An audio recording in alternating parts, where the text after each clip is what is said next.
Դասատուտ ինչ ասել, նորից ասել։ Ասել է, որ Արցախը միֆ է, իրականություն չի։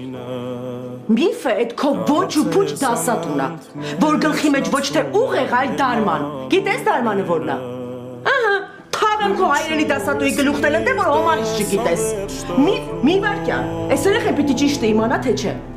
Արցախը բալիկ ջան, իրականություն է, որի մեջ ես ու իմ խոխեն ու մեր նմաններն ապրել են։ Ու քանի մենք կանք, Արցախը չի կարա միֆ լինի։ Քո դասատու գիտի մենք ինչ ենք ապրում։ Օրը բացվում է, իրիկունը բացվում է, Արցախի մասին ենք մտածում։ Աղոթում ենք Աստծուն, որ մեր հողն ու ջուրը հետ գա։ Միֆ է։ Հələ սրանք ես, միֆը գիտես որն է բալիկ ջան։ Որ մենք այդպես չհասկացալ, թե մեր Արցախը ոնց եղավ, որ մերը չեղավ, որ մենք կորցրեցինք։ Միլիոնավոր հայերը զոհ դարձան